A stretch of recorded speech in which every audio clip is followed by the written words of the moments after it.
So here we have the BMW 218 on a 67 plate. I'm going to start off by showing you around the outside of the car, and then we'll hop in and run through some controls on the inside of it. From the outside, you can see it's a two-door car with alloy wheels. We're going to start off inside the boot area of the vehicle, first of all. As we approach the back of the car, you can see we have reversing sensors, plenty of boot space as well, along with that 60/40 split folding rear seat, should you wish to increase this space even further again. Okay, so we're just going to work our way back around to the front of the car. And then, as I mentioned, we'll hop in and run through a few of the controls on the inside of it from there. Now that we've done a full circle, though, you can see it's in fantastic condition the whole way round. Just briefly before we climb in, I think it's well worth seeing the interior from this exterior point of view. There's plenty to run through on the dashboard, so let's hop in and we'll do that now. Okay, now that we're inside the car, we're going to start with the dials first of all. On the left-hand side, we have the speedometer and fuel gauge. On the right-hand side, the rev counter.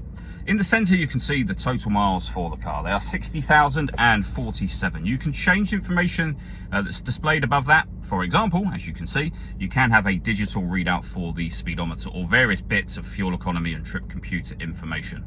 All changed with the button on the end of the indicator stalk. If we back out to the steering wheel, we have speed limiter. We've also got our stereo and phone controls over on that right-hand side. And then the main stereo is over in the center just here. So you can see that we have got DAB, FM and AM radio, a CD player. You can stream your music wirelessly via Bluetooth audio once you've paired your phone, and we have USB input as well. Pairing your phone is done under the communication heading. We then have satellite navigation.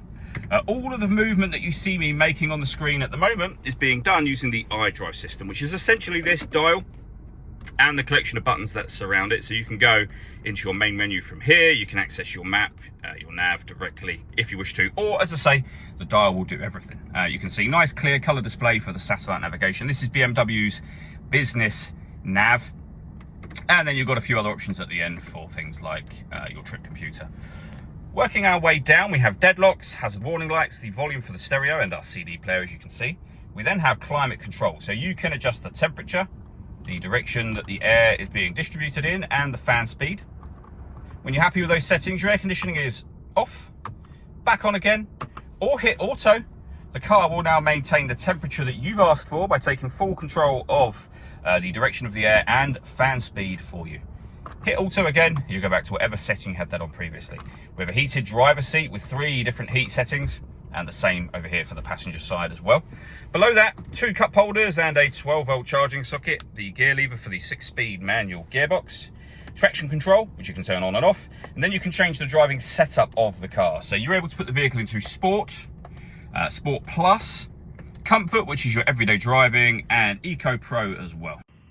All that leaves me to say is thank you for taking the time to watch this video.